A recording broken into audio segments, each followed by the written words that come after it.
Okay, now let me go back now to what the ideology, the theory of development was over this period from the 60s, 70s, 80s, 90s.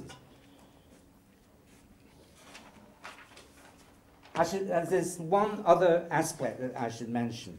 In the 80s, when the third world governments were on their knees following the crises of the 1970s and their continuing indebtedness, the World Bank, the IMF, and the international agencies more generally embarked on a program that they called structural adjustment. I'm sure you must have heard this word. Structural adjustment means that governments who previously had been spending money to help their people, often money that they didn't have, but what's new about that? That these people should now be encouraged to scale back on public programs and to remove protections from their domestic economy, to expose their countries to freer movement of capital and goods and so on.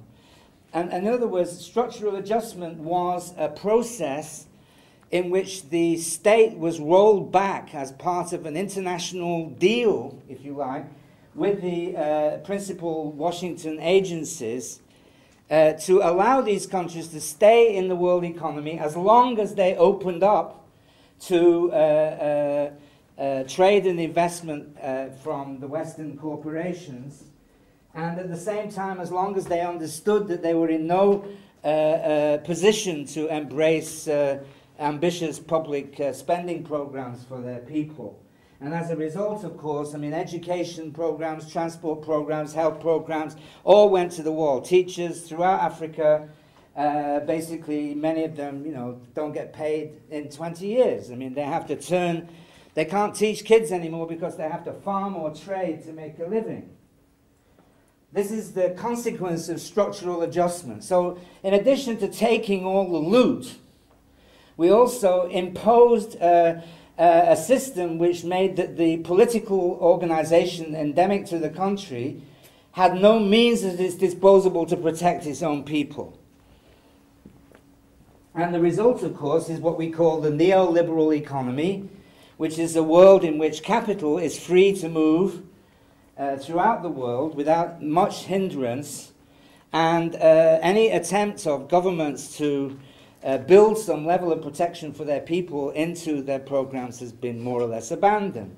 So that's another way in which development has been negated in the 80s and 90s.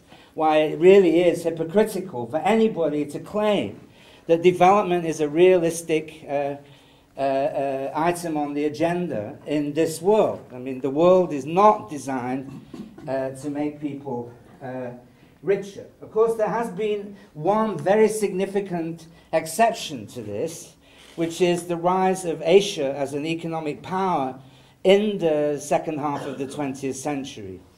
First of all, Japan, then the so-called Southeast Asian tigers, Taiwan, Korea, Singapore, Hong Kong, then more recently China, and following behind China, India. And of course, there has been very substantial economic growth in these countries, and there is the present, it's quite an uncertain period as to what will be the relationship between America and Europe and this resurgent Asia. But as far as the South is concerned, as far as the Middle East, Africa, Latin America is concerned, this has been a period of no development and in many cases economic retreat. I mean, most parts of Africa are much poorer now than they were at independence around 1960. And of course, you know, I'm not blaming, you know, the West, the rich countries alone for this. I mean, a lot of it has to do with the nature of these governments. But I'm just trying to say that this is the context in which development has been has moved since the Second World War. Now, I was going to suggest, let me give a quick sketch as to what the theory of development was in this period. In the 1960s, it was called modernization. This is what I call the bourgeois package. The way that it goes is, the question goes like this. Okay, we're rich, they're poor. How did we make it? How did we get to be rich? And then the question is, how can they acquire the institutions that helped us to be rich? And the idea is that we're modern, and this modernity was achieved by a certain limited number of institutional means. And therefore, if the poor countries want to become modern, they have to become more like us. And that means modernization. Now, this modernization package had 6 elements.